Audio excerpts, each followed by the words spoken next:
यादितरतश्चार्थेष्वभिज्ञस्वराट् तेने ब्रह्म हृदाय आदिकवये मुह्यन्ति यं सूरयः।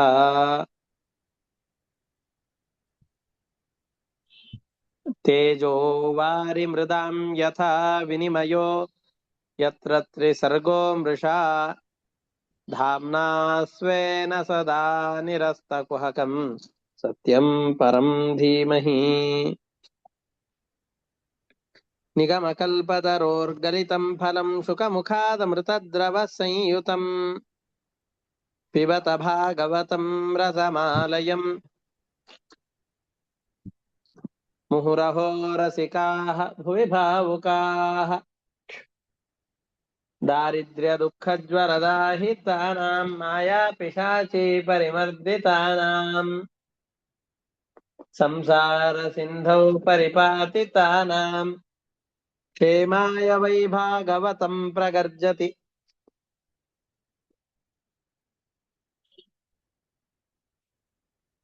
साङ्केत्यं पारिहास्यं वा स्तोभं हेलनमेव वा वैकुण्ठनामग्रहणम् अशेषाघहरं विदुः। श्रीगुरुभ्यो नमः। हरिः ओम्।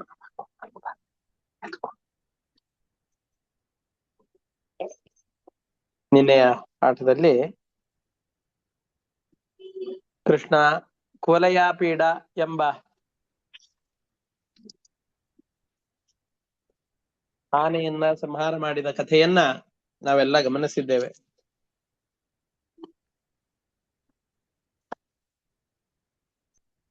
ಕುವಲಯಾಪೀಡ ಎಂಬಂತಹ ಆನೆಯನ್ನ ರಾಮಕೃಷ್ಣರಿಬ್ಬರು ಸಂಹಾರ ಮಾಡಿದ ಮೇಲೆ ಕಂಸ ತಲ್ಲಣಿಸಿ ಹೋಗ್ತಾ ಇದ್ದಾನೆ. ಅಯ್ಯೋ, 1000 ಆನೆಗಳ ಬಲ ಒಂದೇ ಆನೆಗಿತ್ತು, ಕುವಲಯಾಪೀಡ ಅನ್ನುವ ಒಂದು ಆನೆಗೆ. ಅಂತಹ ಆನೆಯನ್ನೇ ಅನಾಯಾಸವಾಗಿ ಹುರಿದು ಮುಕ್ಕಿರುವಂತಹ ಕೃಷ್ಣ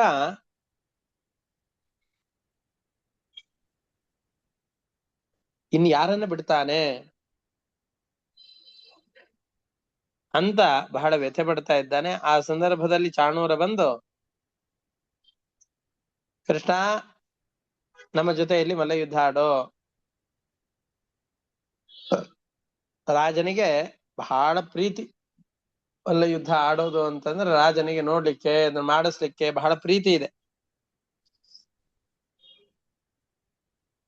ಕೃಷ್ಣ ನೀನು ಸಮರ್ಥನಾಗಿದ್ದಿ, ರಾಜ ಪ್ರಜೆಗಳಿಗೆಲ್ಲ ಹಿತವನ್ನುಂಟು ಮಾಡ್ತಾನೆ. ರಾಜನಿಗೆ ಸಂತೋಷವಾಗುವ ಕೆಲಸಗಳನ್ನ ನಾವೇನಾದ್ರೂ ಮಾಡಬೇಕಲ್ವ. ಈ ಜಟ್ಟಿ ಕಾಳಗದಿಂದ ರಾಜನಾದಂತಹ ಕಂಸನಿಗೆ ಸಂತೋಷವಾಗತ್ತೆ. ಹಾಗಾಗಿ ನಾವು ಯುದ್ಧ ಮಾಡೋಣ ಅಂತ ಹೇಳಿದಾಗ ಹಿಂದೂ ಮುಂದೂ ವಿಚಾರ ಮಾಡದೇನೆ ಆಯ್ತು ಅಂತ ಒಪ್ಪಿಕೊಂಡು ಬಿಡ್ಲಿಲ್ಲ ಕೃಷ್ಣ. ಸ್ವಲ್ಪ ದೇಶ ಕಾಲಗಳಿಗೆ ಹೊಂದಿಕೆ ಆಗುವ ಮಾತುಗಳು. ಅಂದ್ರೆ ಎದುರುಗಡೆ ಇದ್ದವ್ರಿಗೆ ಬಾರಪ್ಪ ನೀನು ಅಂತ ಕೃಷ್ಣನನ್ನ ಕರೀಲಿಕ್ಕೆ ಅಂತ ಅವರೇ ಪ್ರೋತ್ಸಾಹ ಮಾಡ್ಬೇಕು. ಕೃಷ್ಣ ತನ್ನಲ್ಲಿ ಏನು ಬಲ ಇಲ್ಲ ಅಂತ ತೋರಿಸಿಕೊಳ್ಬೇಕು. ಆಮೇಲೆ ಯುದ್ಧ ಮಾಡಬೇಕು, ಎದುರಾಳಿಗಳನ್ನ ಹೊಡೆದು ಕೊಲ್ಬೇಕು. ಇದಕ್ಕೋಸ್ಕರವಾಗಿ ಅವನು ಮಾತನ್ನ ಹೇಳ್ತಾ ಇದ್ದಾರೆ.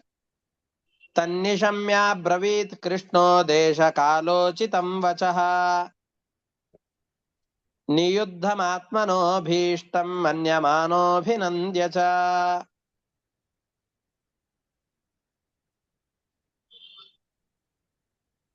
ಜಟ್ಟಿ ಕಾಳಗವನ್ನು ಮಾಡ್ಬೇಕು ಅಂತ ಇವನು ಹೇಳಿದಾಗ ಮನಸ್ಸಿನಲ್ಲಿ ಸಂತೋಷ ಆಯ್ತು ಕೃಷ್ಣರಾಮರಿಗೆ. ಯಾಕೆಂದ್ರೆ ರಾಮಕೃಷ್ಣರಿಗೂ ಕೂಡ ಈ ತರದ ಯುದ್ಧವನ್ನ ಆಡೋದು ಅಂದ್ರೆ ಬಹಳ ಸಂತೋಷ. ಅದಕ್ಕಾಗಿ ಸಿದ್ಧರಾಗಿಯೇ ಬಂದಿದ್ದಾರೆ ಅವರು. ಆದ್ರೆ ಇವರು ಉತ್ಸಾಹದಿಂದ ಜಿಗಿಬಾರದು. ಎದುರುಗಡೆಯಲ್ಲಿರೋರು ಸ್ವಲ್ಪ ಒತ್ತಾಯ ಮಾಡ್ಬೇಕು. ನಮ್ಗೆ ಊಟಕ್ಕೆ ಕೂಡಿಸಿದಾಗ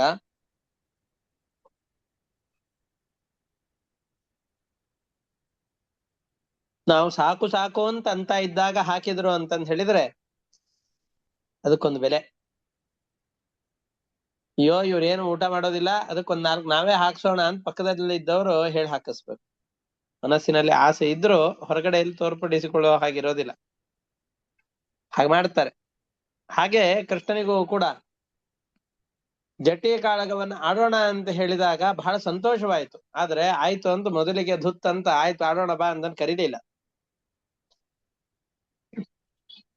ಕೃಷ್ಣ ಹೇಳ್ತಾ ಇದ್ದಾನೆ, ಶ್ರೀ ಭಗವಾನುವಾಚ ಪ್ರಜಾ ಭೋಜಪತೇರ್ಯೂಯಂ ವಯಂ ಚಾಪಿ ವನೇಚರಾಃ ಕರವಾಮ ಪ್ರಿಯಂ ನಿತ್ಯಂ ತನ್ನಃ ಪರಮನುಗ್ರಹ. ನೀವೆಲ್ಲರೂ ಕೂಡ ಮುಷ್ಟಿಕ, ಚಾಣೂರ ಇವರೆಲ್ಲರೂ ಕೂಡ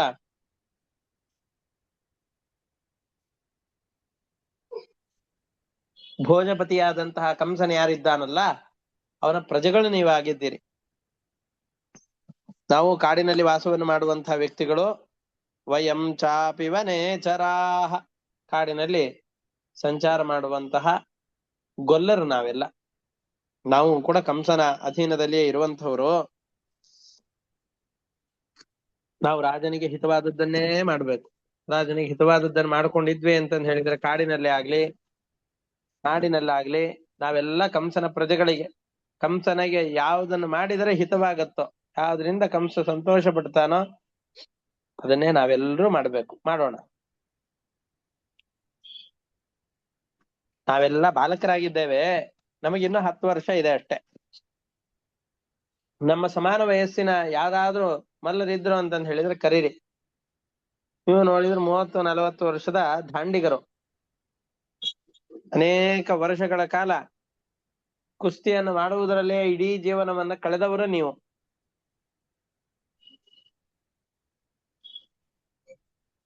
ಯಾಕೆ ಅಂತಂದ್ರೆ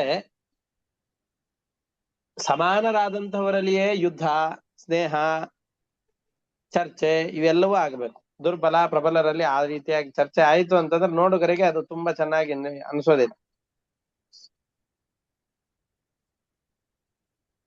ನಾವೆಲ್ಲ ದುರ್ಬಲರು, ಚಿಕ್ಕ ವಯಸ್ಸಿನ ಬಾಲಕರು ನಾವೆಲ್ಲ. ನೀವೆಲ್ಲ ನೋಡಿದ್ರೆ ಅನೇಕ ವರ್ಷಗಳ ಕಾಲ ಮಲ್ಲ ಯುದ್ಧದ ತಾಲೀಮನ್ನು ಮಾಡಿ ಸಾಮರ್ಥ್ಯವನ್ನು ಗಳಿಸಿಕೊಂಡಂಥವ್ರು ನೀವು. ನಮಗೂ ನಿಮಗೂ ಯುದ್ಧ ಆಯ್ತು ಅಂತಂದ್ ಹೇಳಿದ್ರೆ ಅದು ನೋಡುಗರಿಗೆ ಅಷ್ಟು ಸಂತೋಷವನ್ನು ಕೊಡೋದಿಲ್ಲ. ಹಾಗಾಗಿ ನೀವಿಬ್ರು ನಾವಿಬ್ರು ನಿಮ್ಮ ಜೊತೆಯಲ್ಲಿ ಯುದ್ಧವನ್ನು ಮಾಡೋದಿಲ್ಲ, ನಮ್ಮ ಸಮಾನರಾದಂಥವ್ರು ಯಾರಾದ್ರೂ ಇದ್ದಾರಾ ಅವ್ರ ಜೊತೆಯಲ್ಲಿ ಮಲ್ಲ ಯುದ್ಧವನ್ನು ಮಾಡ್ತೇವೆ ಅಂತ ಹೇಳ್ತಾ ಇದ್ದಾರೆ.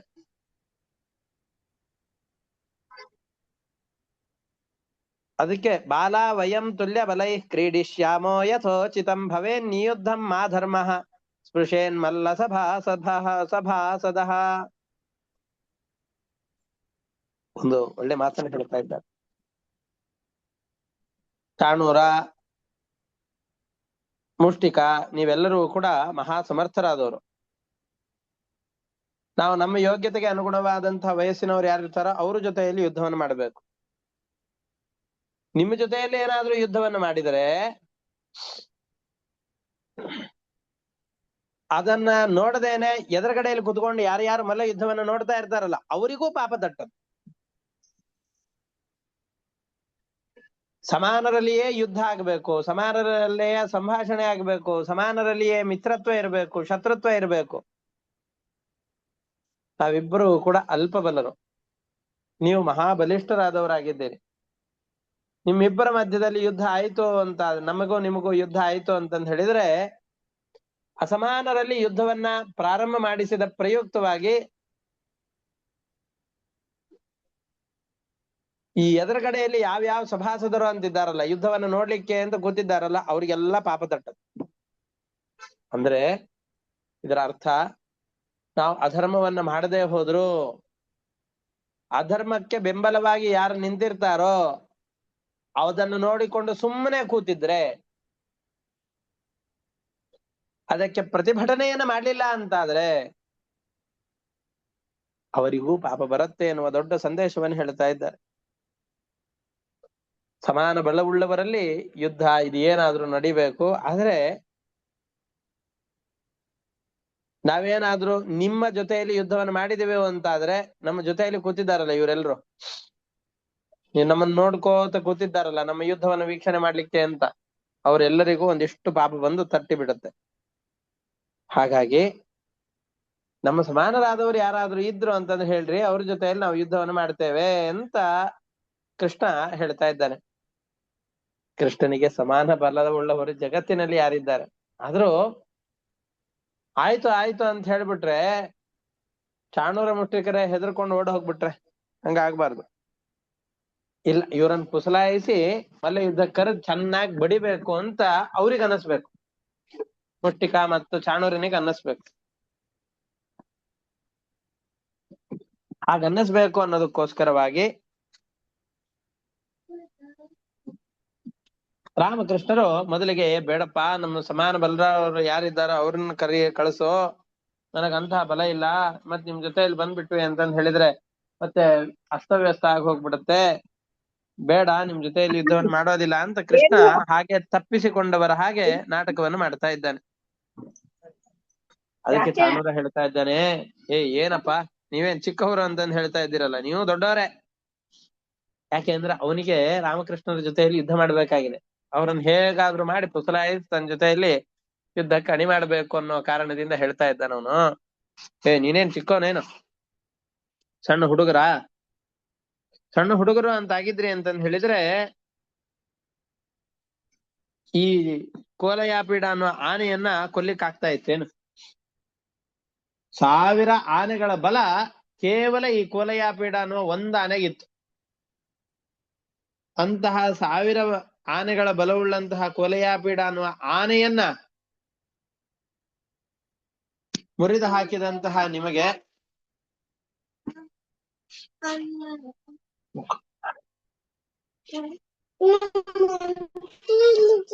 ಹಾಗೆ ಆ ಆನೆಯನ್ನ ಸಂಹಾರ ಮಾಡಿದಂತಹ ಈ ಕೃಷ್ಣನಿಗೆ ನಾವು ಕೂಡ ಸಮಾನರಾದಂತಹ ಬಲವುಳ್ಳವರು ಅಂತ ಆಗ್ತೇವೆ. ಹಾಗಾಗಿ ನೀವೇನು ಹಿಂದು ಮುಂದೆ ಮಾಡಬೇಡ್ರಿ, ನಮ್ ಜೊತೆಯಲ್ಲಿ ಯುದ್ಧಕ್ಕೋಸ್ಕರ ಅಂತ ಬನ್ನಿ ಅಂತ ಮುಷ್ಟಿಕ ಮತ್ತು ಚಾಣೂರೆಲ್ಲರೂ ಕೂಡ ಕರಿತಾ ಇದ್ದಾರೆ. ಮತ್ತೆ ಅವನೇ ವಿಭಾಗ ಮಾಡ್ತಾ ಇದ್ದಾನೆ, ಕೃಷ್ಣ ನೀ ನನ್ ಜೊತೆಯಲ್ಲಿ ಯುದ್ಧವನ್ನು ಮಾಡು, ಬಲರಾಮ ಮುಷ್ಟಿಕನ ಜೊತೆಯಲ್ಲಿ ಯುದ್ಧ ಮಾಡ್ತಾನೆ ಅಂತ ಚಾಣೂರನೇ ಹೇಳ್ತಾ ಇದ್ದಾನೆ. ನ ಬಾಲೋ ನ ಕಿಶೋರಸ್ತ್ವಂ ಬಲಶ್ಚ ಬಲಿನಾಂಬರಃ ಲೀಲಯೇಭೋ ಹತೋ ಯೇನ ಸಹಸ್ರದ್ವಿಪ ಸತ್ವಭೃತ್. ನ ಬಾಲಃ, ಚಿಕ್ಕ ಬಾಲಕನೂ ಅಲ್ಲ ನೀನು, ತ್ವಂ ನ ಕಿಶೋರಃ, ತುಂಬಾ ಕೈಶೋರಾವಸ್ಥೆಯಲ್ಲಿರುವಂತಹ ವ್ಯಕ್ತಿಗಳೂ ಅಲ್ಲ ನೀವು. ನ ಬಾಲಃ ಅಂತಂದ್ರೆ ಶಿಶು ಅಲ್ಲ, ಹುಡುಗನೂ ಅಲ್ಲ. ಬಲಶ್ಚ ಬಲಿನಾಂಬರಃ, ಅತ್ಯಂತ ಬಲಿಷ್ಠರಾದವರು ಅಂತ ಯಾರಿದ್ದಾರೋ ಅವ್ರೆಲ್ಲರಿಗಿಂತಲೂ ಕೂಡ ಶ್ರೇಷ್ಠನಾದವನು ನೀನು.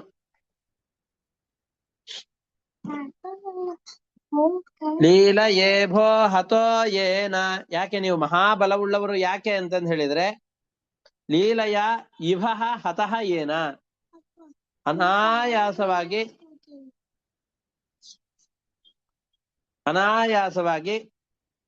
1000 ಆನೆಗಳ ಬಲವುಳ್ಳಂತಹ ಕೋಲಯಾಪೀಡವನ್ನ ಸಂಹಾರ ಮಾಡಿಬಿಟ್ಟಿದ್ದೀರಿ. ಸಹಸ್ರ ದ್ವಿಪ ಸತ್ವಭೃತ್, 1000 ಆನೆಗಳ ಸತ್ವ ಸಾಮರ್ಥ್ಯವನ್ನು ಹೊಂದಿರುವಂತಹದ್ದು ಇದು ಒಂದೇ. ಅಂತಹ ಆನೆಯನ್ನು ಸಂಹಾರ ಮಾಡಿಬಿಟ್ಟಿದ್ದೀರಿ. ಇಂತಹ ನಿಮಗೆ ನಮ್ಮ ಜೊತೆಯಲ್ಲಿ ಯುದ್ಧ ಮಾಡ್ಲಿಕ್ಕೆ ಏನ್ ತೊಂದ್ರೆ, ಅನಾಯಾಸವಾಗಿ ನೀವು ನಮ್ಮ ಜೊತೆಯಲ್ಲಿ ಯುದ್ಧ ಮಾಡಬಹುದು ಅಂತ ಹೇಳ್ತಾ ಇದ್ದಾರೆ.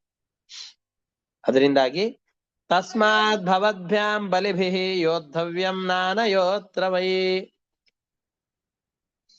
ಮಯಿ ವಿಕ್ರಮ ವಾರ್ಷ್ಣೇಯ ಬಲೇನ ಸಹ ಮುಷ್ಟಿಕಃ. ಅದರಿಂದಾಗಿ ನೀವೆಲ್ಲ ಬಲಿಷ್ಠರಾಗಿದ್ದೀರಿ. ನಮ್ಮಿಬ್ಬರ ಜೊತೆಯಲ್ಲಿ, ನನ್ನ ಜೊತೆಯಲ್ಲಿ ಕೃಷ್ಣ ನೀನು ಯುದ್ಧ ಮಾಡು, ಬಲೇನ ಸಹ ಮುಷ್ಟಿಕಃ, ಬಲರಾಮನ ಜೊತೆಯಲ್ಲಿ ಮುಷ್ಟಿಕಾಸುರ ಅನ್ನೋನು ಯುದ್ಧ ಮಾಡ್ತಾನೆ ಅಂತ ಈ ರೀತಿಯಾಗಿ ಹೇಳ್ತಾ ಇದ್ದಾನೆ. ಇಷ್ಟಕ್ಕೆ ಭಾಗವತದ 41ನೇ ಅಧ್ಯಾಯದ ಸಮಾಪ್ತಿ ಆಗತ್ತೆ. ಇಷ್ಟು ಹೇಳಿದನಲ್ಲ, ಆವಾಗ ಕೃಷ್ಣ ಆಯ್ತು ಅಂತ ಒಪ್ತಾ ಇದ್ದಾನೆ. ಈಗ ಹೊಂಚ್ ಹಾಕಿದ್ದು ಕೃಷ್ಣ.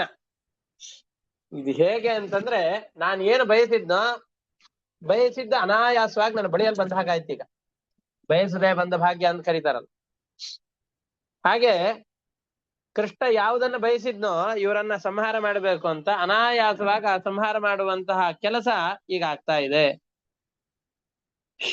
ಏನ್ ನೋಡ್ಲಿಕ್ಕೆ ಅದರಿಂದಾಗಿ ಕೃಷ್ಣ ಅವ್ರ ಜೊತೆಯಲ್ಲಿ ಯುದ್ಧವಾಡ್ಲಿಕ್ಕೆ ಅಂತ ಸಿದ್ಧನಾಗ್ತಾ ಇದ್ದಾನೆ. ಬಲರಾಮ ಮುಷ್ಟಿಕಾಸನ ಜೊತೆಯಲ್ಲಿ ಹೋಗ್ತಾ ಇದ್ದಾನೆ. ಕೃಷ್ಣ ಚಾಣೂರನ ಎದುರಿನಲ್ಲಿ ಯುದ್ಧಕ್ಕೋಸ್ಕರ ಅಂತ ಬರ್ತಾ ಇದ್ದಾನೆ. ಅವ್ರು ಏನ್ ಮಾಡ್ತಾ ಇದ್ದಾರೆ, ಆ ಇಬ್ರಿಗೂ ಬಹಳ ಸಂತೋಷ ಆಗಿದೆ. ಕಂಸನಿಗೆ ಬಹಳ ಸಂತೋಷವಾಗತ್ತೆ ಇವತ್ತು. ನಾನು ಮುಷ್ಟಿಕ ಇಬ್ರು ಕೂಡ ಸೇರ್ಕೊಂಡು ಬಲರಾಮ ಮತ್ತು ಕೃಷ್ಣನನ್ನ ಹಣಿದು ಬಿಡ್ತೇವೆ. ನಮ್ಮನ್ನ ಯುದ್ಧದಲ್ಲಿ ಗೆಲ್ಲಿಕ್ಕಂದ್ರೂ ಇವರಿಗೆ ಸಾಧ್ಯವೇ ಇಲ್ಲ. ಚೆನ್ನಾಗಿ ಇವರನ್ನು ಹೊಡೆದು ನಮ್ಮ ಬೇಕಾದಂತಹ ಕೆಲಸಗಳನ್ನ ಮಾಡಿಕೊಳ್ಳಬಹುದು ಅಂತ ಹೇಳ್ತಾ ಇದ್ದಾರೆ. ಮನಸ್ಸಿನಲ್ಲಿ ಯೋಚನೆ ಮಾಡಿಕೊಂಡು ಆ ಮಲ್ಲರೆಲ್ಲರೂ ಕೂಡ ತೋಳುಗಳನ್ನ ತಟ್ಕೊಳ್ತಾರಲ್ಲ ಹಾಗೆ ಕೈಗಳಿಂದ ತೋಳನ್ನು ತಟ್ಕೊಳ್ತಾ ಇದ್ದಾರೆ, ತೊಡೆಯನ್ನು ತಟ್ಕೊಳ್ತಾ ಇದ್ದಾರೆ. ಮಲ್ಲ ಯುದ್ಧ ಮಾಡ್ಬೇಕಾದ್ರೆ ದೂರಕ್ಕೆ ಹತ್ರಕ್ಕೆ ಹೋಗಿ ಬಂದು ಮಾಡ್ತಾರಲ್ಲ ಹಾಗೆ ತಿರುಗೋದು. ಹೀಗ್ ಮಾಡ್ತಾ ಪರಸ್ಪರ ಕಾಲುಗಳನ್ನು ಹಿಡಿದುಕೊಂಡು ತೋಳುಗಳನ್ನು ಹಿಡಿದುಕೊಂಡು ದರ ಅಂತ ಎಳೆದಾಡ್ಕೊಳ್ತಾ ಇದ್ದಾರೆ. ನಾನ್ ಗೆಲ್ಬೇಕು ಅನ್ನುವ ಉದ್ದೇಶದಿಂದ.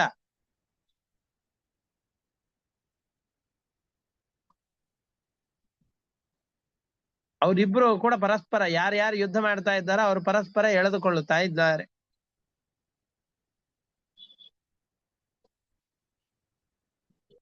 ಈ ಮುಷ್ಟಿಯನ್ನ ಕಟ್ಟಿ ಮುಷ್ಟಿಯಿಂದ ಜೋರಾಗಿ ಇನ್ನೊಬ್ಬರ ಮುಷ್ಟಿಯನ್ನು ಗುದ್ದೋದು, ಮೊಣಕಾಲಿನಿಂದ ಇನ್ನೊಬ್ಬರ ಮೊಣಕಾಲಿಗೆ ಕಾಲುಗಳಿಗೆ ಹೊಡೆಯೋದು, ತಲೆಯನ್ನ ಎದೆಗೆ ಜೋರಾಗಿ ಗುದ್ದೋದು. ಅವನು ಇವನ ಎದೆಯನ್ನು ಗುದ್ದಲಿಕ್ಕೆ ಅಂತ ಹೋಗ್ತಾನೆ, ಕೃಷ್ಣ ಚಾಣೂರನ ಎದೆಯನ್ನು ಗುದ್ದುತ್ತಾನೆ ತನ್ನ ತಲೆಯಿಂದ. ಚಾಣೂರ ತನ್ನ ತಲೆಯಿಂದ ಕೃಷ್ಣನ ಎದೆಗೆ ಗುದ್ಲಿಕ್ಕೆ ಅಂತ ಬರ್ತಾ ಇದ್ದಾರೆ. ಪರಸ್ಪರ ಹೊಡೆದಾಡ್ಕೊಳ್ತಾ ಇದ್ದಾರೆ. ಹೀಗೆ ಹೊಡೆದಾಡ್ಕೊಳ್ಳೋದು, ಮುಷ್ಟಿಯನ್ನ ಜೋರಾಗಿ ಗುದ್ದೋದು, ಮೊಣಕಾಲಿಗೆ ಹೊಡೆಯೋದು, ಗಿರಗಿರ ಅಂತ ಸುತ್ತಿ ಜೋರಾಗಿ ದೂರದಲ್ಲಿ ಬಿಸಾಕೋದು, ಆಮೇಲೆ ಗಟ್ಟಿಯಾಗಿ ಹಿಡಿದು ಅಪ್ಕೊಂಡು ನೆಲದ ಮೇಲೆ ಬಿದ್ದು ಅವ್ರ ಮೇಲೆ ವೇಗವಾಗಿ ತಮ್ಮ ಇಡೀ ಶರೀರದ ಭಾರವನ್ನ ಹಾಕಿ ದೂರ ಸರಿಯೋದು. ಹೀಗೆ ಪರಸ್ಪರ ಯುದ್ಧವನ್ನು ಮಾಡ್ತಾ ಇದ್ದಾರೆ. ಇಷ್ಟೆಲ್ಲ ಯುದ್ಧವನ್ನು ಮಾಡ್ತಾ ಇದ್ದಾರೆ, ಪರಸ್ಪರ ಗೆಲ್ಲಬೇಕು ಅನ್ನುವ ಇಚ್ಛೆಯಿಂದಾಗಿ ಹೋರಾಡ್ತಾ ಇದ್ದಾರೆ. ಈ ಸಂದರ್ಭದಲ್ಲಿ ಈ ರಾಮಕೃಷ್ಣರೊಬ್ರು ಯುದ್ಧ ಮಾಡ್ತಾ ಇದ್ದಾರಲ್ಲ, ಇದನ್ನ ನೋಡಿ ಅಸಹನೆ ಉಂಟಾಯ್ತಂತೆ ಇವರಿಗೆ. ಗೋಪಿಕೆಯರು ಅಲ್ಲಿ ಸುತ್ತಮುತ್ತಲು ಯಾರ್ಯಾರು ನಡೆದಿದ್ರಲ್ಲ, ಆ ಮಥುರಾ ಪಟ್ಟಣದ ಸ್ತ್ರೀಯರು, ಕುಲ ಸ್ತ್ರೀಯರು ಅಂತ ಯಾರ್ಯಾರು ಇದ್ರು ಅವರೆಲ್ಲ ರಾಮ ಮತ್ತು ಕೃಷ್ಣರನ್ನು ನೋಡಿ ಮನಸ್ಸಿನಲ್ಲಿ ಬಹಳ ಅನುತಾಪ ಪಡ್ತಾ ಇದ್ದಾರೆ. ಅದೇನು ಅಂತ ಮುಂದೆ ಹೇಳ್ತಾ ಹೋಗ್ತಾರೆ. ಏವಂ ಚಿಂತಿತ ಸಂಕಲ್ಪೋ ಭಗವಾನ್ ಮಧುಸೂದನಃ ಆಸಸಾದಹ ಚಾಣೂರಂ ಮುಷ್ಟಿಕಂ ರೋಹಿಣಿ ಸುತಃ. ಈ ರೀತಿಯಾಗಿ ಮನಸ್ಸಿನಲ್ಲಿ ಕೃಷ್ಣ ನಾನು ಅನ್ಕೊಂಡಂತಹ ಯುದ್ಧ ಸಮೀಪಿಸಿದೆ ಅಂತ ಅಂದುಕೊಂಡ. ಚಾಣೂರನ ಜೊತೆಯಲ್ಲಿ ಕೃಷ್ಣ, ಮುಷ್ಟಿಕನ ಜೊತೆಯಲ್ಲಿ ಬಲರಾಮ ಯುದ್ಧಕ್ಕೆ ಅಂತ ಸಿದ್ಧರಾಗ್ತಾ ಇದ್ದಾರೆ. ಏನ್ ಮಾಡ್ತಾ ಇದ್ದಾರೆ? ಆಸ್ಫೋಟ್ಯ ಹಸ್ತೌ ಹಸ್ತಾಭ್ಯಾಮೂರು ಚೈವ ಪರಸ್ಪರಂ ವಿಸೃಜ್ಯ ಭೂಯ ಸಂಗ್ರಹ್ಯ ಪರಿಕ್ರಮ್ಯ ಪರಸ್ಪರಂ. ತೋಳುಗಳನ್ನ ತಮ್ಮ ಕೈಗಳಿಂದ ತೋಳನ್ನು ಚೆನ್ನಾಗಿ ತಟ್ಟಿಕೊಳ್ತಾ ಇದ್ದಾರೆ. ಹಾಗೆ ಊರು ಚೈವ ಪರಸ್ಪರಂ, ತಮ್ಮ ತೊಡೆಗಳನ್ನ ಜೋರಾಗಿ ತಟ್ಟಿಕೊಂಡು ತಮ್ಮ ಕೈಗಳಿಂದ ಜೋರಾಗಿ ತೊಡೆಯನ್ನ ತಟ್ಟಿಕೊಳ್ತಾ ಇದ್ದಾರೆ. ವಿಸೃಜ್ಯ ಭೂಯ ಸಂಗ್ರಹ್ಯ, ಗಟ್ಟಿಯಾಗಿ ಹಿಡಿದುಕೊಳ್ಳೋದು, ದೂರಕ್ಕೆ ಹೋಗೋದು, ಹಿಡಿದುಕೊಳ್ಳೋದು, ದೂರಕ್ಕೆ ಹೋಗೋದು, ಸುತ್ತಲೂ ಗರಗರ ಅಂತ ಚಕ್ರದ ಹಾಗೆ ಆ ಮಲ್ಲ ಯುದ್ಧದ ಮಂಟಪದಲ್ಲಿ ತಿರುಗೋದು. ಹಸ್ತಾಭ್ಯಾಂ ಹಸ್ತಯೋರ್ ಬದ್ಧ್ವಾ ಪದ್ಭ್ಯಾಮೇವ ಚ ಪಾದಯೋಃ. ಎರಡೂ ಕೈಗಳಿಂದ ಆ ಎದುರಲ್ಲಿ ಯಾರಿರ್ತಾನೋ ಅವನ ಕೈಗಳನ್ನು ಗಟ್ಟಿಯಾಗಿ ಹಿಡಿದುಕೊಳ್ಳೋದು. ಕಾಲಿನಿಂದ ಪರಸ್ಪರ ಅವರಿಬ್ಬರನ್ನು ಕೂಡ ಬೀಳುವ ಹಾಗೆ ಮಾಡೋದು. ಹೀಗೆ ಮಾಡ್ತಾ ಗೆಲ್ಲುವ ಅತಿಯಾದ ಉತ್ಕಟವಾದಂತಹ ಇಚ್ಛೆಯಿಂದ ಪರಸ್ಪರವಾಗಿ ಒಬ್ರು ಇನ್ನೊಬ್ಬರನ್ನ ಎಳೆದುಕೊಂಡು ಹೋಗ್ತಾ ಇದ್ದಾರೆ. ಹಸ್ತಾಭ್ಯಾಂ ಹಸ್ತಯೋರ್ ಬದ್ಧ್ವಾ ಪದ್ಭ್ಯಾಮೇವ ಚ ಪಾದಯೋಃ ವಿಕರ್ಷತುರನ್ಯೋನ್ಯ ವಿಚಕರ್ಷತುರನ್ಯೋನ್ಯಂ ಪ್ರಸಹ್ಯ ವಿಜಿಗೀಷಯ. ಜೋರಾಗಿ ಅವರನ್ನ ಕಾಲಗಳಲ್ಲಿ ಲಾಕ್ ಮಾಡಿಕೊಂಡು ಕಾಲನ್ನು ಪರಸ್ಪರವಾಗಿ ಬಂಧಿಸಿ ಗೆಲ್ಲುವ ಉತ್ಸಾಹದಿಂದ ಎಳೆದಾಡ್ತಾ ಇದ್ದಾರೆ. ಅರತ್ನಿ ದ್ವೇ ಅರತ್ನಿಭ್ಯಾಂ ಜಾನುಭ್ಯಾಂ ಚೈವ ಜಾನುನಿ. ಅರತ್ನಿ ಅಂತಂದ್ರೆ ಮುಷ್ಟಿ. ಮುಷ್ಟಿಗಳಿಂದ ಇನ್ನೊಬ್ಬರ ಮುಷ್ಟಿಗಳನ್ನು ಜೋರಾಗಿ ಪ್ರಹಾರ ಮಾಡ್ತಾ ಇದ್ದಾರೆ. ತನ್ನ ಮೊಣಕಾಲುಗಳಿಂದಾಗಿ ಅವನ ತಲೆಯನ್ನ ಜೋರಾಗಿ ಹೊಡಿಬೇಕು ಅಂತ ಈ ಹಾರಿ ತಲೆಗೆ ಮೊಣಕಾಲಿನಿಂದ ಚಚ್ಚುತ್ತಾ ಇದ್ದಾರೆ. ತಲೆಯಿಂದ ಎದೆಗಳನ್ನು ಗುದ್ದಿಕೊಳ್ತಾ ಇದ್ದಾರೆ. ಇವನ ತಲೆಯಿಂದ ಜೋರಾಗಿ ಎದೆಯನ್ನು ಗುದ್ದುತ್ತಾ ಇದ್ದಾನೆ.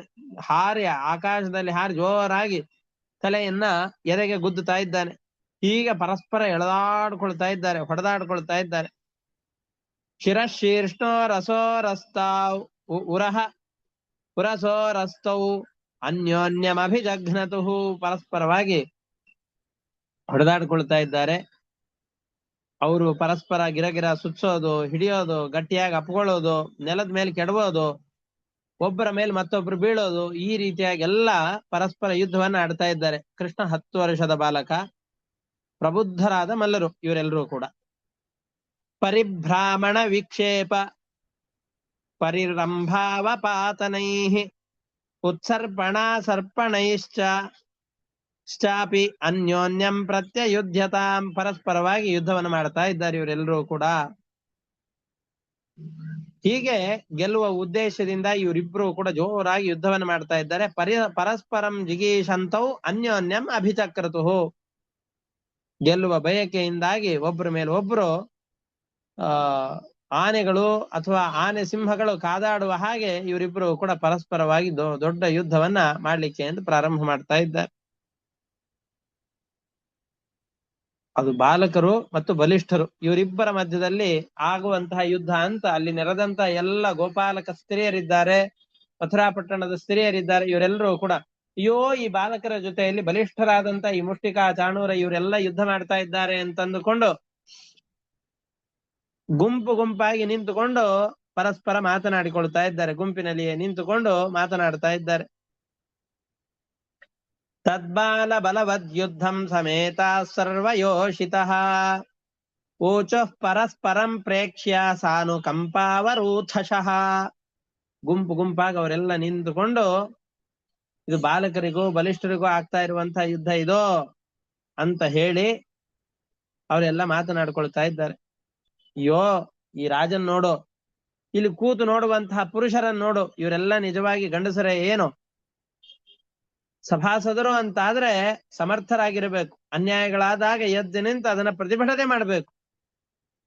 ಬಾಲಕರಿಗೂ ಬಲಿಷ್ಠರಿಗೂ ಯುದ್ಧವಾಗ್ತಾ ಇದೆ, ಸಮಾನರಲ್ಲಿ ಮಲ್ಲ ಯುದ್ಧವನ್ನ ಚರ್ಚೆಯನ್ನ ಇವೆಲ್ಲವನ್ನ ಮಾಡಬೇಕು. ಇವರೇನು ಸಮಾನ ಬಲವುಳ್ಳವರಲ್ಲ, ಅವ್ರ ಜೊತೆಯಲ್ಲಿ ಯುದ್ಧವಾಗ್ತಾ ಇದೆ. ಅದನ್ನ ನೋಡಿಕೊಂಡು ಈ ನಮ್ಮ ದೇಶದ ಎಲ್ಲ ಹಿರಿಯರು ಜ್ಞಾನಿಗಳು ಅಂತ ಯಾರಿದ್ದಾರೋ ಅವರೆಲ್ಲ ಸುಮ್ನೆ ಇದ್ದಾರಲ್ಲ, ನೋಡಿ ಅನುಮಾನ ಅದು ಆಗ್ಲಿ ಅಂತ ಸುಮ್ನೆ ಕೂತಿದ್ದಾರೆ ಇವರೆಲ್ಲರೂ ಕೂಡ.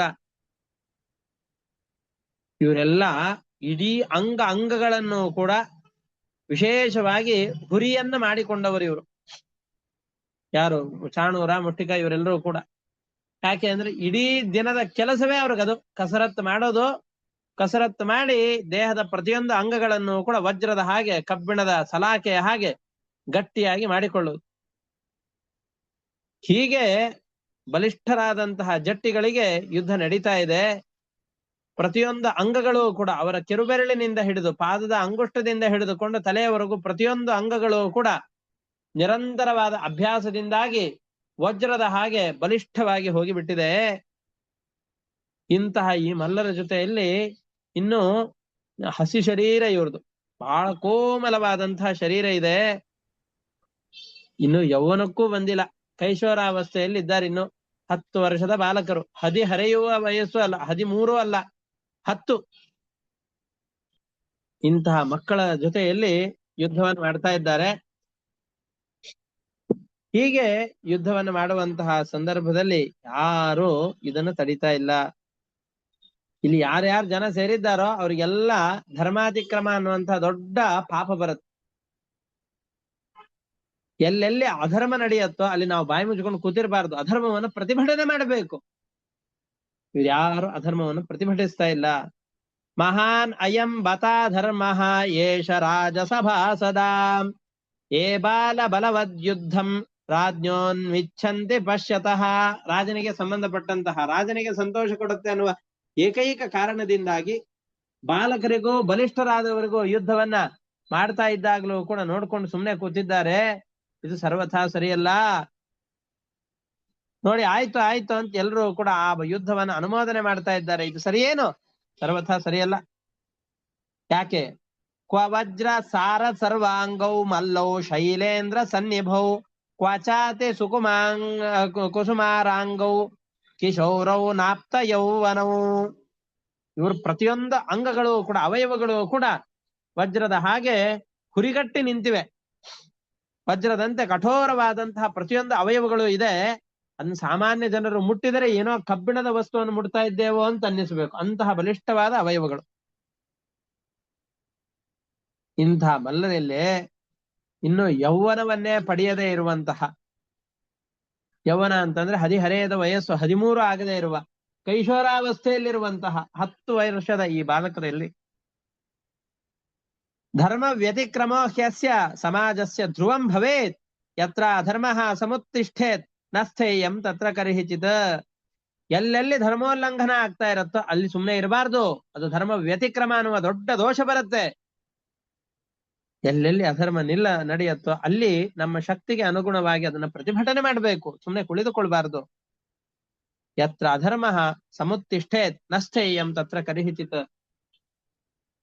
ಎಲ್ಲಿ ಅಧರ್ಮ ನಡೆಯುತ್ತೋ ಒಂದೋ ಆ ಅಧರ್ಮವನ್ನು ಪ್ರತಿಭಟಿಸಬೇಕು. ಪ್ರತಿಭಟನೆ ಮಾಡುವ ಸಾಮರ್ಥ್ಯ ಇಲ್ಲ ಅಂತಾದ್ರೆ ಸುಮ್ಮನೆ ಆ ಸ್ಥಳವನ್ನು ಬಿಟ್ಟು ಬೇರೆ ಕಡೆಯಲ್ಲಿ ಹೋಗ್ಬೇಕು. ಅಧರ್ಮ ನಡೆಯೋದನ್ನು ನೋಡಿಕೊಂಡು ಸುಮ್ಮನೆ ಅಲ್ಲಿ ಕೂತಿರಬಾರ್ದು. ಹಾಗಾಗಿ ಇಲ್ಲೆಲ್ಲ ದೊಡ್ಡ ಅಧರ್ಮ ನಡೀತಾ ಇದೆ. ಇಂತಹ ಸಂದರ್ಭದಲ್ಲಿ ಅದನ್ನು ನೋಡ್ಕೊಂಡು ಸುಮ್ಮನೆ ಈ ಜನರೆಲ್ಲ ಕೂತಿದ್ದಾರಲ್ಲ, ನ ಸಭಾಂ ಪ್ರವಿಶೇತ್ ಪ್ರಾಜ್ಞಃ ಸಭ್ಯ ದೋಷಾನನುಸ್ಮರನ್ ಅಬ್ರುವನ್ ನಜ್ಞಃ ನರಃ ಕಿಲ್ಬಿಷಮಶ್ನುತೆ. ಯಾವಾಗ ಪಾಪಗಳು ಬರುತ್ತೆ ಅಂತ ಹೇಳ್ತಾ ಇದ್ದಾರೆ. ಯಾವ್ದಾದ್ರೂ ಒಂದು ಸಭೆ ನಡೀತಾ ಇದೆ ಅಂತ ಅಂದುಕೊಳ್ಳೋಣ. ಆ ಸಭೆಯಲ್ಲಿ ಮುಂಚಿತವಾಗಿಯೇ ಈ ವಿಷಯಗಳೆಲ್ಲ ಬರುತ್ತೆ, ಅಲ್ಲಿ ಹಿರಿಯರಿಗೆ ಅಪಮಾನವಾಗತ್ತೆ ಅಂತ ತನಗೆ ಗೊತ್ತಿದೆ ಅಂತಾದರೆ, ಮುಂದೆ ನಾನು ಹೋಗುವ ಸಭೆಗಳಲ್ಲಿ ಹಿರಿಯರಿಗೆ ಜ್ಞಾನಿಗಳಿಗೆ ಅಪಮಾನವಾಗತ್ತೆ ಅಂತ ನಿಮಗೆ ಗೊತ್ತಿದೆ ಅಂತಾದರೆ ಅಪ್ಪಿತಪ್ಪಿಯೂ ಆ ಸಭೆಯನ್ನು ಪ್ರವೇಶ ಮಾಡಬಾರದು. ಅಲ್ಲ, ಪ್ರವೇಶ ಮಾಡಿಬಿಟ್ಟಿದ್ದೇನೆ, ಗೊತ್ತಾಗದೇನೆ ಪ್ರವೇಶವಾಗಿದೆ, ಈ ತರಹದ ಅನರ್ಥ ಇಲ್ಲಿ ಆಗತ್ತೆ ಅಂತ ಗೊತ್ತಿರ್ಲಿಲ್ಲ, ಪ್ರವೇಶ ಮಾಡಿಬಿಟ್ಟಿದ್ದೇನೆ, ಏನ್ ಮಾಡ್ಬೇಕು ಅಂತಂದ್ರೆ ಅಲ್ಲಿ ಅಧರ್ಮವಾದಾಗ ಅದನ್ನ ಪ್ರತಿಭಟನೆ ಮಾಡಬೇಕು. ಇಲ್ಲವೋ ಆ ಪ್ರದೇಶದಿಂದ ಎದ್ದು ಆ ಕ್ಷಣದಲ್ಲಿಯೇ ಹೊರಗಡೆಯಲ್ಲಿ ಓಡಿ ಬರಬೇಕು. ಅಧರ್ಮವಾಗುವಾಗ ಅದನ್ನು ಪ್ರತಿಭಟಿಸದೇನೆ ಆ ಯಾಗವನ್ನ, ಆ ಸಭೆಯನ್ನ ಪ್ರವೇಶ ಮಾಡಿ ಸುಮ್ಮನೆ ಕೂತಿದ್ದಾನೆ ಅಂತಾದರೆ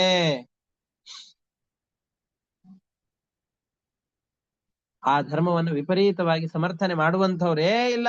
ಇದು ಧರ್ಮವೇ, ಇದೇನು ಅಧರ್ಮ ಆಗ್ತಾ ಇಲ್ಲ ಅಂತೇನಾದ್ರು ಅಧರ್ಮವಾಗ್ತಾ ಇದ್ರು ಅದನ್ನು ಸಮರ್ಥನೆ ಮಾಡ್ತಾ ಇದ್ದಾರೆ ಅಂತಾದ್ರೆ ಮಹಾಪಾಪಿಗಳು ಅಂತ ಕರೆಸಿಕೊಳ್ಳುತ್ತಾರೆ.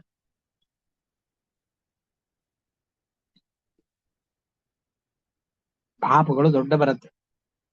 ಕಿಲ್ಬಿಷ ಅಂತ ಇಲ್ಲಿ ಒಂದು ಪದವನ್ನು ಬಳಸ್ತಾ ಇದ್ದಾರೆ. ತುಂಬಾ ಅದ್ಭುತವಾದ ಪದ ಇದು. ನರಹ ಕಿಲ್ವಿಷ ಅಶ್ನುತೆ ಅಂತ, ಪಾಪಮಶ್ನುತೆ ಅಂತ ಹೇಳಬಹುದಾಗಿತ್ತು. ಕಿಲ್ವಿಷ ಅನ್ನುವ ಶಬ್ದವನ್ನು ಕೊಟ್ಟಿದ್ದಾರೆ. ಕಿಲ್ಬಿಷ ಅಂದ್ರೆ ಏನು? ಕಿಲ್ಬಿಷ ಅನ್ನೋದಕ್ಕೆ ವ್ಯಾಖ್ಯಾನಕಾರರ ಅರ್ಥವನ್ನು ಕೊಡುತ್ತಾರೆ. ಆತ್ಮ ಸರ್ವಾಂಗ ಸಂಬದ್ಧಂ ಮಲಂ ಕಿಲ್ಬಿಷ ಮುಚ್ಯತೆ. ಶರೀರದ ಪ್ರತಿಯೊಂದು ಅಂಗಗಳಲ್ಲಿಯೂ ಕೂಡ ಕೂದಲೆಳೆಯಷ್ಟು ಜಾಗವನ್ನು ಬಿಡದೇನೆ ಇಡೀ ಶರೀರವನ್ನು ವ್ಯಾಪಿಸಿಕೊಂಡು ಎಷ್ಟು ತೊಳೆದರೂ ಪ್ರಾಯಶ್ಚಿತ್ತ ಮಾಡಿದರೂ ಹೋಗದೇ ಇರುವ ಪಾಪಗಳ ಅಂಟೇನಿದೆಯೋ ಅದನ್ನ ಕಿಲ್ಬಿಷ ಅಂತ ಕರೀತಾರೆ. ಕೆಲವೊಂದಿಷ್ಟು ಪಾಪಗಳನ್ನ ತೊಳೆದುಕೊಳ್ಳಬಹುದು, ಆದರೆ ಆ ಪಾಪಗಳನ್ನ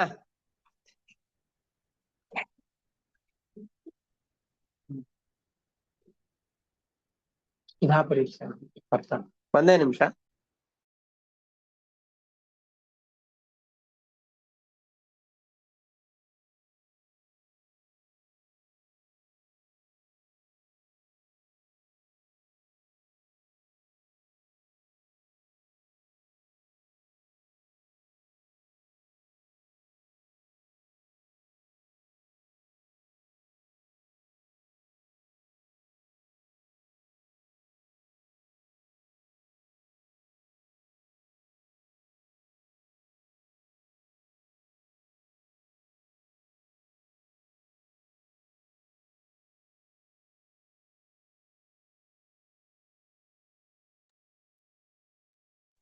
ಕಿಲ್ಬಿಷ ಅಂತಂದ್ರೆ ಏನು ಅಂತ ಕರೀತಾರೆ ಅಂದ್ರೆ ಆತ್ಮ ಸರ್ವಾಂಗ ಸಂಬದ್ಧಂ ಮಲಂ ಕಿಲ್ಬಿಷ ಮುಚ್ಚತೆ.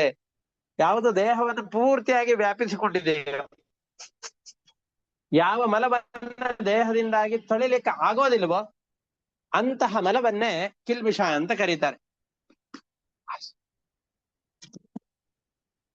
ನೀವೆಲ್ಲ ಜ್ಞಾನಿಗಳು,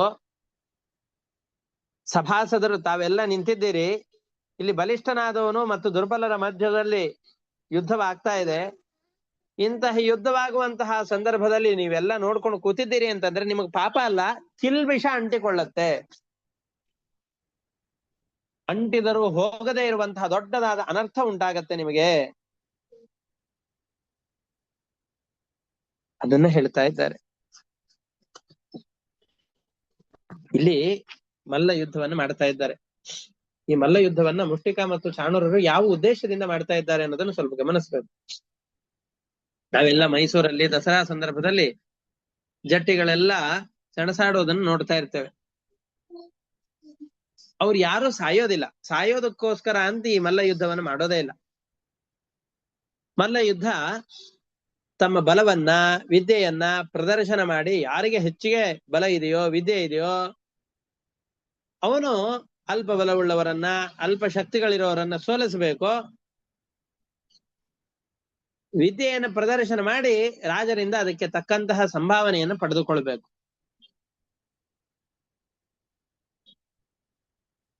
ಇಲ್ಲೇನಾದ್ರೂ ಮಲ್ಲರು ಯುದ್ಧದಲ್ಲಿ ತಮ್ಮ ಜೊತೆಯಲ್ಲಿ ಹೋರಾಡುವಂತಹ ಎದುರಾಳಿಗಳು ಯಾರು ಇರ್ತಾರಲ್ಲ ಅವರನ್ನೇನಾದ್ರೂ ಕೊಂದ್ರು ಅಂತಂದ್ರೆ ಅವ್ರಿಗೇನೋ ಸ್ವರ್ಗ ಸಿಗತ್ತೆ ಅಂತಿಲ್ಲ. ಯಾಕೆಂದ್ರೆ ಯುದ್ಧದಲ್ಲಿ ಸತ್ರೆ ಮಾತ್ರ ವೀರಗತಿ. ಇಂತಹ ಸ್ಥಳದಲ್ಲೆಲ್ಲ ಮೃತರಾದ್ರು ಅಂತಂದ್ ಹೇಳಿದ್ರೆ ಅವ್ರಿಗೆ ವೀರಗತಿ ಇಲ್ಲ. ಹಾಗಾಗಿ ಇಂತಹ ಮಲ್ಲ ಯುದ್ಧವಾಗುವಂತಹ ಸಂದರ್ಭದಲ್ಲಿ ಬಲಾಬಲ ನಿಶ್ಚಯಕ್ಕೋಸ್ಕರ ಈ ಮಲ್ಲ ಯುದ್ಧವಾಗೋದು ಆ ಕಾರಣದಿಂದಾಗಿ ಯಾರು ಸಮಾನ ಬಲವುಳ್ಳವರಾಗಿರ್ತಾರೋ ಅವರ ಮಧ್ಯದಲ್ಲಿ ಈ ಮಲ್ಲ ಯುದ್ಧವನ್ನು ಮಾಡಿಸ್ಬೇಕು. ಈ ನಿಯಮವನ್ನೇ ಪಾಲನೆ ಮಾಡ್ತಾ ಇಲ್ಲ ಇಲ್ಲಿ. ಮತ್ತೆ ಯುದ್ಧವನ್ನು ಮಾಡುವವರು ಕೂಡ ಗೆಲ್ಲಬೇಕು ಅಂತ ಯುದ್ಧ ಮಾಡ್ತಾ ಇಲ್ಲ, ರಾಮಕೃಷ್ಣರನ್ನ ಕೊಲ್ಲಬೇಕು ಅಂತ ಯುದ್ಧ ಮಾಡ್ತಾ ಇದ್ದಾರೆ. ಸರಿ,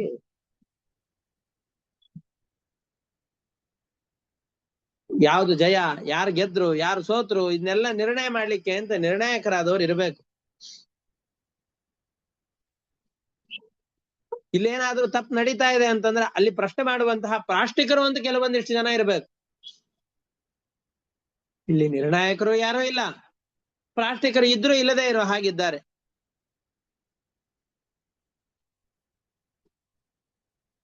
ಈ ಮಲ್ಲರು ಸ್ಪರ್ಧೆಯಲ್ಲಿ ಮೋಸದಿಂದಾಗಿ ಯಾವುದೇ ಸ್ಥಳಕ್ಕೆ ಮಲ್ಲ ಯುದ್ಧವನ್ನು ಮಾಡ್ಲಿಕ್ಕೆ ಅಂತ ಹೋದ್ರು ಕೂಡ ತಮ್ಮ ಜೊತೆಯಲ್ಲಿ ಯಾರು ಯುದ್ಧವನ್ನು ಮಾಡ್ತಾ ಇದ್ರೋ ಆ ಯುದ್ಧವನ್ನು ಮಾಡುವಂತವರನ್ನ ಮೋಸದಿಂದಲೋ ಅಥವಾ ತಮ್ಮ ಬಲದಿಂದಲೋ ಹೊಡೆದು ಕೊಂದೇ ಬರ್ತಾ ಇದ್ರು.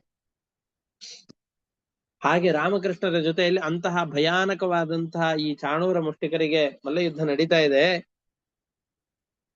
ಇಂತಹ ರಾಮಕೃಷ್ಣರ ಯುದ್ಧವನ್ನು ತಡಿಲಿಕ್ಕೆ ಯಾವ ಜ್ಞಾನಿಗಳು ಕೂಡ ಪ್ರವೃತ್ತ ಆಗ್ತಾ ಇಲ್ಲಲ್ಲ. ಇವರಿಗೆಲ್ಲ ಪಾಪ ಅಂಟೋದಿಲ್ಲೇನೋ? ಖಂಡಿತವಾಗಿ ಇವರಿಗೆ ಪಾಪ ಅಂಟಿಯೇ ಅಂಟತ್ತೆ ಅಂತ ಯೋಚನೆ ಮಾಡ್ತಾ ಇದ್ದಾರೆ. ಅಷ್ಟೇ ಅಲ್ಲ, ರಾಮಕೃಷ್ಣರ ಮುಖವನ್ನು ನೋಡ್ತಾ ಇದ್ದಾರೆ ಅವರು. ಇವರೆಲ್ಲ ಈಗ ತಾನೇ ಕೋಲಯಾಪೀಡ ಅನ್ನುವಂತಹ ಬಲಿಷ್ಠವಾದ ಆನೆಯನ್ನ ಕೊಂದು ಬಂದಿದ್ದಾರೆ. ವಿಶ್ರಾಂತಿಯೇ ಇಲ್ಲದೇನೆ ಇಲ್ಲಿ ಬಂದು ಮಲ್ಲರ ಜೊತೆಯಲ್ಲಿ ಕಾದಾಡುವಂತಹ ಸಂದರ್ಭ ಬಂದಿದೆ. ರಾಮಕೃಷ್ಣರ ಹಣೆಯ ಮೇಲೆ ಇಲ್ಲೆಲ್ಲ ಬೆವರ ಹನಗಳೆಲ್ಲವೂ ಕೂಡ ಬಂದು ನಿಂತಿವೆ. ಯಾವ್ದಾದ್ರೂ ಒಂದು ಮಳೆಗಾಲವೋ ಅಥವಾ ಬೆಳಗಾತ ಯಾವ್ದಾದ್ರೂ ಹೂವಿನ ಗಿಡದ ಪಕ್ಕಕ್ಕೆ ಹೋಗಿ ನಿಂತಾಗ ಆ ಗಿಡದ ಮೇಲೆ ಮಳೆಯ ನೀರಿನ ಹನಿಗಳೆಲ್ಲವೂ ಕೂಡ ಬಿದ್ದಿತ್ತು ಅಂತಂದ್ರೆ ಎಷ್ಟು ಸೊಗಸಾಗಿ ಕಾಣುತ್ತದ. ಹೂವಿಗೆ ಶೋಭೆಯನ್ನು ತಂದುಕೊಡತ್ತೆ ಆ ಮಳೆ ನೀರಿನ ಹನಿಗಳೆಲ್ಲವೂ ಕೂಡ. ಅದರಂತೆ ಕಮಲದ ಹಾಗಿರುವಂತಹ ರಾಮಕೃಷ್ಣರ ಮುಖದ ಮೇಲೆ ಆ ಬೆವರ ಹನಿಗಳೆಲ್ಲ ಬಿದ್ದಾಗ ಆ ಮುಖ ಇನ್ನೂ ತುಂಬಾ ಚೆನ್ನಾಗಿ ಶೋಭಿಸ್ತಾ ಇದೆ. ನೀವೇ ನೋಡ್ತಾ ಇದ್ದೀರಲ್ಲ ಬಲರಾಮನ ಮುಖವನ್ನು ನೋಡಿ, ಕೆಂಪು ಬಣ್ಣದ ಮುಖ. ಮುಷ್ಟಿಕ ಯುದ್ಧಕ್ಕೆ ಅಂತ ಬಂದಾಗ ಆ ಮುಷ್ಟಿಕಾಸುರನನ್ನು ಹೊಡೆದು ಕೊಲ್ಲಬೇಕು ಅಂತ ಆ ಮುಖ ಮತ್ತಷ್ಟು ಕೆಂಪಾಗಿದೆ ಸಿಟ್ಟಿನಿಂದ, ಬಲರಾಮನ ಮುಖ. ಇಷ್ಟು ಹೇಳ್ತಾ ಇದ್ದಾರೆ. ಇಷ್ಟಕ್ಕೆ ಮತ್ತೆ ಗೋಕುಲದ ಸ್ತ್ರೀಯರ ಬಗ್ಗೆ ಇವ್ರಿಗೆ ನೆನಪಾಯ್ತು ಪಾಪ. ಖಿನ್ನ ಪಶ್ಯತ ರಾಮಸ್ಯ ಮುಖಮಾತಾಮ್ರಲೋಚನಂ ಮುಷ್ಟಿಕಂ ಪ್ರತಿ ಸಾಮರ್ಷ ಹಾಸ ಸಂರಂಭ ಶೋಭನಂ. ಮುಷ್ಟಿಕಾಸುರನ ಮೇಲೆ ಬಹಳ ಸಿಟ್ಟು ಬಂದು ಮುಖ ಎಲ್ಲ ಕೆಂಪಾಗಿರುವಂತಹ ಬಲರಾಮನ ಮುಖ ನಿಮಗೇನು ಕಾಣಿಸ್ತಾ ಇಲ್ಲೇನು? ನೋಡ್ರಿ ಎಷ್ಟು ಸಿಟ್ಟು ಬಂದಿದೆ ನಮ್ಮ ಕೃಷ್ಣನಿಗೆ ಅಂತ ಹೇಳ್ತಾ ಇದ್ದ. ಈಗ ತತ್ಕ್ಷಣದಲ್ಲಿ ಗೋಕುಲದ ನೆನಪಾಗಿದೆ ಇವರಿಗೆ.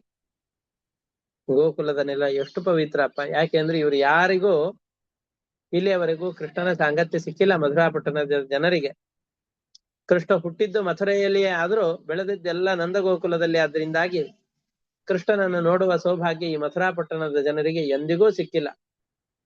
ನಿನ್ನೆ ದಿವಸ ಕೃಷ್ಣ ಮಥುರಾಪಟ್ಟಣಕ್ಕೆ ಬಂದಿದ್ದಾನೆ. ಇಂದು ಬೆಳಿಗ್ಗೆಯೇ ಇಷ್ಟು ಘೋರವಾದಂತಹ ಯುದ್ಧ, ಮಲ್ಲ ಯುದ್ಧರ ಜೊತೆಯಲ್ಲಿ, ಮಲ್ಲರ ಜೊತೆಯಲ್ಲಿ ಸೆಣಸಾಟ ಇದೆಲ್ಲವೂ ಆಗ್ತಾ ಇದೆ. ಪುಣ್ಯಾವತೌ ವ್ರಜಭುವೋ ಯದಯಂನ್ಯಲಿಂಗಗೂಢ ಪುರಾಣ ಪುರುಷೋ ವನಚಿತ್ರ ಮಾಲ್ಯಃ ಗಾಶ್ಚಾರಯನ್ ಸಹ ಬಲಕ್ಷಣಯಂಶ್ಚ ವೇಣುಂ ಕೊಣಯಂಶ್ಚ ವೇಣುಂ ವಿಕ್ರೀಡಯಾಂಚತಿ ಗಿರಾವಮರಾರ್ಚಿತಾಂಘ್ರಿಃ ಗಿರೌ ಅಮರಾರ್ಚಿತಾಂಘ್ರಿಃ. ಗೋಕುಲದ ಇಡೀ ಕ್ಷೇತ್ರ ಪರಮ ಪವಿತ್ರವಾಗಿದೆ. ಯಾಕೆ ಅಂತಂದ್ರೆ ಸಾಕ್ಷಾತ್ ಪರಮಾತ್ಮನೇ ಕೃಷ್ಣನಾಗಿ ಅವತಾರ ಮಾಡಿದ್ದಾನೆ. ಮನುಷ್ಯರಂತಹ ತನ್ನ ಶರೀರವನ್ನು ಜನರಿಗೆಲ್ಲ ತೋರಿಸ್ತಾ ಇದ್ದಾನೆ.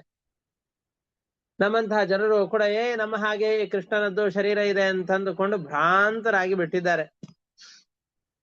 ಒಳ್ಳೆ ಹಾರವನ್ನು ಹಾಕೊಂಡು ನಟ ಹೇಗೆ ತನ್ನ ವೇಷವನ್ನ ಮರೆಮಾಚಿಕೊಂಡು ಗೋಕುಲದಲ್ಲಿ ಎಲ್ಲ ಕಡೆಯಲ್ಲಿ ಸಂಚಾರ ಮಾಡಿಕೊಂಡು ಈ ಗೋಕುಲದ ಜನರೆಲ್ಲರನ್ನೂ ಕೂಡ ಮೋಹಗೊಳಿಸ್ತಾ ಗೋವರ್ಧನ ಪರ್ವತದಲ್ಲಿ ಗೋವುಗಳನ್ನ ಕಾಯ್ಲಿಕ್ಕೆ ಎಂದು ಹೋಗ್ತಾ ಇದ್ದಾನೆ. ಅಲ್ಲಿ ಮನೋಹರವಾದಂತಹ ವೇಣುಗಾನವನ್ನು ಮಾಡ್ತಾ ಇದ್ದಾನೆ. ಆ ಭೂಮಿ ಎಷ್ಟು ಪವಿತ್ರವಾಗಿದೆಯೋ ಇರ್ಲಿ, ಅಲ್ಲಿದ್ದಂತಹ ಗೋಪಿಯರೆಲ್ಲ ಎಂಥ ಪವಿತ್ರರಾಗಿದ್ದಾರೆ, ಏನು ಪುಣ್ಯ ಮಾಡಿದಾರೋ ಏನೋ. ಯಾಕೆಂದ್ರೆ ಪ್ರತಿನಿತ್ಯದಲ್ಲಿ ಕೃಷ್ಣನ ಈ ಅದ್ಭುತವಾದ ರೂಪವನ್ನ ಪಾನ ಮಾಡ್ತಾ ಇದ್ರು. ಲಾವಣ್ಯ ಅಥವಾ ರೂಪ ಏನಾದ್ರೂ ಒಂದು ಆಕಾರವನ್ನು ತಾಳಿ ನಿಂತಿದ್ರೆ ಅದು ಯಾವ ರೀತಿಯಾಗಿರ್ತಾ ಇತ್ತು? ಕೃಷ್ಣನ ಹಾಗಿರ್ತಾ ಇತ್ತು. ಹಾಗಾದ್ರೆ ಸೌಂದರ್ಯದ ಸಾರ ಸರ್ವಸ್ವ ಕೃಷ್ಣ. ಇಂತಹ ಅದ್ಭುತವಾದಂತಹ ಕೃಷ್ಣನ ರೂಪ ಅದು ಆ ಗೋಕುಲದಲ್ಲಿದ್ದಾಗ ಯಾವುದೇ ಆಭರಣಗಳನ್ನು ಹಾಕೊಳ್ತಾ ಇರ್ಲಿಲ್ಲ, ಸೌಭಾಗ್ಯದ ವಸ್ತುಗಳನ್ನು ಧರಿಸ್ತಾ ಇರ್ಲಿಲ್ಲ. ಬರೀ ಸಾಮಾನ್ಯವಾಗಿ ಯಾವ ಗೋಕುಲದಲ್ಲಿ ಸಿಗುವಂತಹ ವಸ್ತ್ರಗಳಿದೆಯೋ ಆ ವಸ್ತ್ರಗಳನ್ನ ಹಾಕಿಕೊಂಡು ಸುಮ್ಮನೆ ಕೃಷ್ಣ ಸಂಚಾರ ಮಾಡ್ತಾ ಇದ್ದ. ಯಾವ ಆಭರಣಗಳಿಲ್ಲ, ರಾಜರಿಗೆ ಉಚಿತವಾದಂತಹ ವಸ್ತ್ರಗಳಿಲ್ಲ, ಇದೇನು ಇಲ್ಲದೆ ಇದ್ರೂ ಕೂಡ ಸಹಜ ಸಿದ್ಧವಾದ ಸೌಂದರ್ಯ. ಕೆಲವೊಂದಿಷ್ಟು ಜನ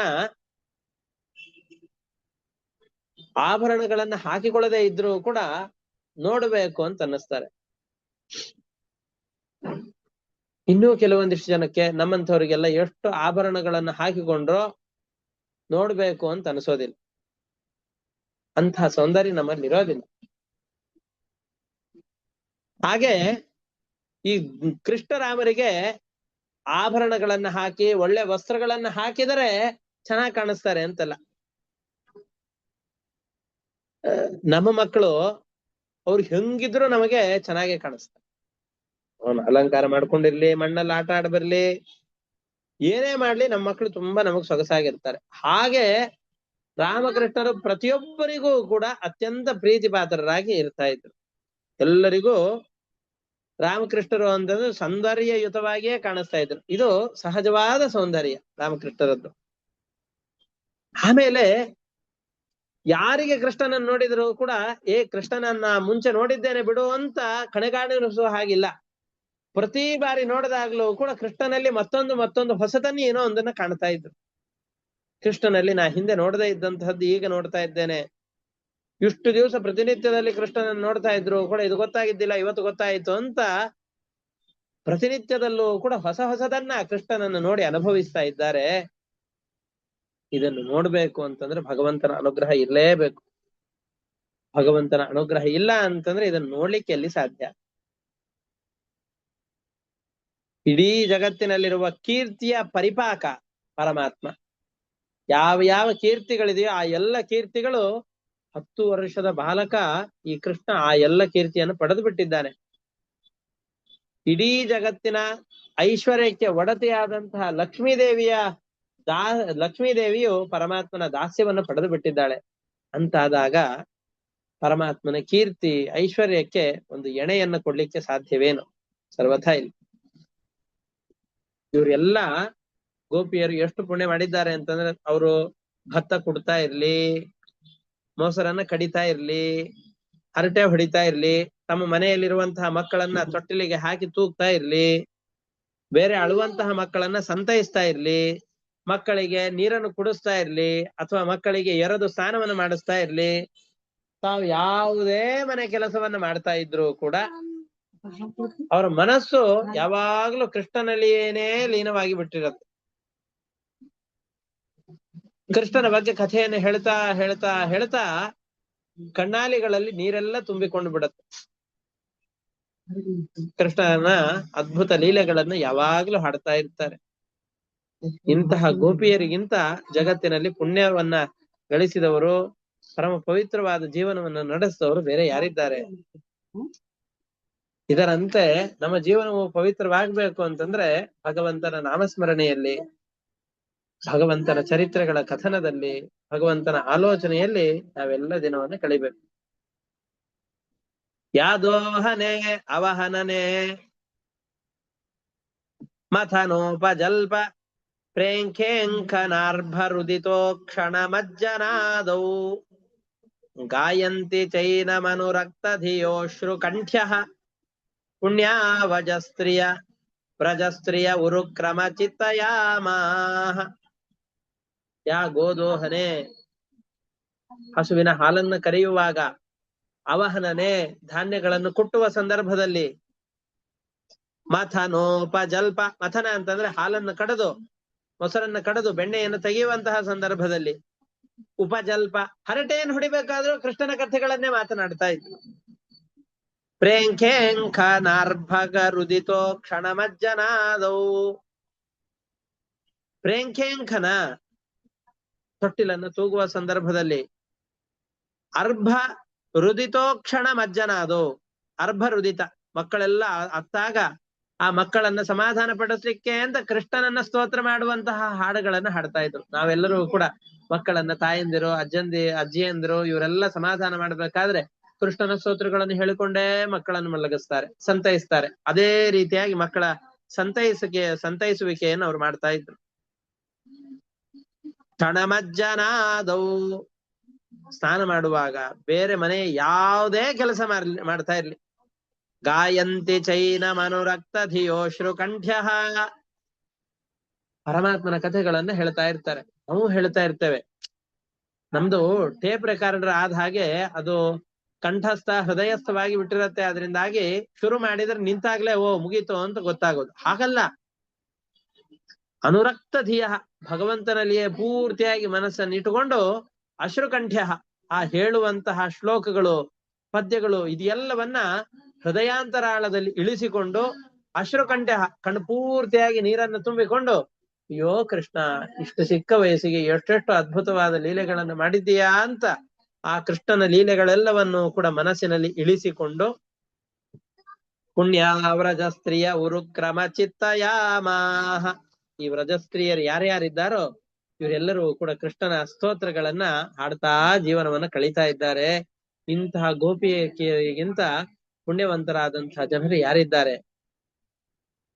ಒಂದು, ಕೃಷ್ಣನನ್ನ ನಿರಂತರವಾಗಿ ಸ್ಮರಣೆ ಮಾಡ್ತಾ ಇರ್ತಾರೆ. ಅಷ್ಟೇ ಅಲ್ಲ, ಗೋಕುಲದಿಂದ ಕೃಷ್ಣ ಬೆಳಿಗ್ಗೆ ಹೊರಟ ಅಂತಾದ್ರೆ ಹೊರಡೋದನ್ನು ಇವರೆಲ್ಲರೂ ನೋಡ್ತಾ ಇರ್ತಾರೆ. ಕೃಷ್ಣ ಗೋಕುಲದಿಂದ ವಾಪಾಸು ಈ ಗೋವುಗಳನ್ನು ಮೇಯಿಸಿಕೊಂಡು ಗೋಕುಲವನ್ನು ವಾಪಾಸು ಪ್ರವೇಶ ಮಾಡ್ತಾ ಇದ್ದಾನೆ ಅಂತಾದ್ರೆ, ಒಳ್ಳೆ ವೇಣುಗಾನವನ್ನು ಮಾಡಿಕೊಂಡು ಕೃಷ್ಣ ಒಳಗಡೆಯಲ್ಲಿ ಬರ್ತಾ ಇದ್ದಾನೆ ಅಂತಾದ್ರೆ ಹೊರಗಡೆಯಲ್ಲಿ ಬಂದು ಬೀದಿಯಲ್ಲಿ ನಿಂತುಕೊಂಡು, ಮನೆಯ ಹೊರಗಡೆಯಲ್ಲಿ ನಿಂತುಕೊಂಡು ಕೃಷ್ಣನನ್ನು ನೋಡಿ ಸಂತೋಷ ಪಡ್ತಾ ಇರ್ತಾರೆ. ಕೃಷ್ಣ ಇವರೆಲ್ಲರನ್ನು ನೋಡಿ ದಯೆಯಿಂದ ತನ್ನ ನಗುವನ್ನ ಅವರ ಎದುರುಗಡೆಯಲ್ಲಿ ತೋರ್ಪಡಿಸ್ತಾನೆ. ಇಂತಹ ನಗುಮುಖವನ್ನು ನೋಡಿದಾಗ ಅವರಿಗೆ ಬೇರೆ ಏನು ಬೇಕು, ಬಹಳ ಸಂತೋಷ ಪಡ್ತಾರೆ. ಇವರಿಗಿಂತ ಅತಿಶಯವಾದ ಪುಣ್ಯವನ್ನ ಯಾರು ತಾನೇ ಗಳಿಸಿಕೊಂಡಿದ್ದಾರೆ. ಪ್ರಾತರ್ವ್ರಜಾದ್ ವ್ರಜತ ಆವಿಶತಶ್ಚ ಸಾಯಂ ಗೋಭಿಃ ಸಮಂ ಕೊಣಯತೋಸ್ಯ ನಿಶಮ್ಯ ವೇಣುಂ. ಕೃಷ್ಣ ಹೋಗ್ತಾ ಇದ್ದಾನೆ ಅಂತ ಕೃಷ್ಣನ ವೇಣುಗಾನವನ್ನು ಕೇಳಿದ ತಕ್ಷಣ ಓ ಕೃಷ್ಣ ಈಗ ಗೋವುಗಳನ್ನು ಕರೆದುಕೊಂಡು ಹೋಗ್ತಾ ಇದ್ದಾನೆ. ಸಾಯಂಕಾಲ ವೇಣುಗಾನದ ಶಬ್ದ ಕೇಳಿಸ್ತು ಅಂತಂದ್ರೆ ಹಸುಗಳ ಜೊತೆಯಲ್ಲಿ ಕೃಷ್ಣ ಬರ್ತಾ ಇದ್ದಾನೆ ಅಂತ ತಿಳಿದುಕೊಂಡು ಗೋಭಿಃ ಸಮಂ ಕೊಣಯತೋಸ್ಯ ನಿಶಮ್ಯ ವೇಣುಂ ನಿರ್ಗತ್ಯ ತೂರ್ಣಮಬಲಾಹ ಪಥಿಪೋ ಭೂರಿ ಪುಣ್ಯಾಹ. ಮನೆಯ ಒಳಗಡೆಯಲ್ಲಿ ಯಾವುದೇ ಅತಿ ಮುಖ್ಯವಾದ ಕೆಲಸ ಇದ್ರೂ ಅದೆಲ್ಲವನ್ನು ನಗಣ್ಯ ಮಾಡಿಕೊಂಡು ಮನೆಯ ಬದಿಯಲ್ಲಿ ದಾರಿಯಲ್ಲಿ ಬಂದು ನಿಂತು ಪಶ್ಯಂತಿ ಸಸ್ಮಿತ ಮುಖಂ ಸದಯಾವಲೋಕಂ. ದಯೆಯಿಂದ ಕೃಷ್ಣನ ಆ ಹಸನ್ಮುಖದ ಮುಖ ಏನಿದೆಯೋ, ದಯೆಯಿಂದ ಕೂಡಿರುವ ಆ ಕೃಷ್ಣನ ಮುಖ ಅದನ್ನು ನೋಡ್ತಾ ಇದ್ದಾರೆ. ಬಹಳ ಸಂತೋಷವಾಗ್ತಾ ಇದೆ. ಹೀಗೆ ಅವರೆಲ್ಲ ಗುಂಪು ಗುಂಪಲ್ಲಿ ನಿಂತು ಮಥುರಾ ಪಟ್ಟಣದ ಸ್ತ್ರೀಯರೆಲ್ಲರೂ ಕೂಡ ಅನ್ಯಾಯವಾಗ್ತಾ ಇದೆ, ಇವರ ಜೊತೆಯಲ್ಲಿ ಯುದ್ಧವನ್ನು ಮಾಡಿಸಬಾರ್ದಾಗಿತ್ತು, ಸಭಾಸದರಿಗೆಲ್ಲ ದೊಡ್ಡ ಪಾಪ ಬರುತ್ತೆ ಅಂತ ಹೇಳುವ ಸಂದರ್ಭದಲ್ಲಿ ಕೃಷ್ಣ ಇವರೆಲ್ಲರ ಮನಸ್ಸಿನ ಆ ಮುಗ್ಧತೆಯನ್ನು ತಿಳಿದುಕೊಂಡು ಅಯ್ಯೋ ಇವರ ಮನಸ್ಸಿಗೆ ನೋವು ಮಾಡಬಾರದು ಅಂತ ಅಂದುಕೊಂಡು ಮುಟ್ಟಿಕ ಮತ್ತು ಚಾಣೂರನನ್ನ ಸಂಹಾರ ಮಾಡಬೇಕು ಅಂತ ಅಣಿಯಾಗ್ತಾ ಇದ್ದಾನೆ. ಏವಂ ಪ್ರಭಾಷಮಾಣಾಸು ಸ್ತ್ರೀಷು ಯೋಗೇಶ್ವರೋ ಹರಿಹಿ ಶತ್ರುಂ ಹಂತುಂ ಮನಶ್ಚಕ್ರೆ ಭಗವಾನ್ ಭರತರ್ಷಭ. ರಾಜ, ಸ್ತ್ರೀಯರೆಲ್ಲ ಇಷ್ಟು ಮುಗ್ಧವಾದ ಮನಸ್ಸಿನಿಂದ ಕೃಷ್ಣನಿಗೆ ಎಲ್ಲಿ ನೋವಾಗಿ ಬಿಡುತ್ತೋ ಅಂತ ಮನಸ್ಸಿನಲ್ಲಿ ಬಹಳ ಕಾತರತೆಯನ್ನು ತೋರಿಸುವ ಸಂದರ್ಭದಲ್ಲಿ ಇವರಿಗೆ ತೊಂದರೆ ಆಗ್ಬಾರ್ದು ಅನ್ನುವ ಉದ್ದೇಶದಿಂದ ಆ ದುಷ್ಟರಾದಂತಹ ಚಾಣೂರನನ್ನ ಮುಟ್ಟಿಕನನ್ನ ಸಂಹಾರ ಮಾಡಬೇಕು ಅಂತ ರಾಮಕೃಷ್ಣರು ಯೋಚನೆ ಮಾಡ್ತಾ ಇದ್ದಾರೆ. ಅವರನ್ನ ಹೊಡೆದು ಕೊಲ್ತಾ ಇದ್ದಾರೆ.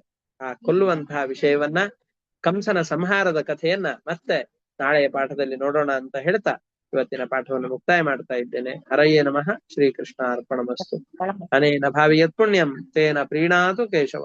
ಶ್ರೀಕೃಷ್ಣ ಅರ್ಪಣಮಸ್ತು. ಎಲ್ಲರಿಗೂ ನಮಸ್ಕಾರ. ಹರೇ.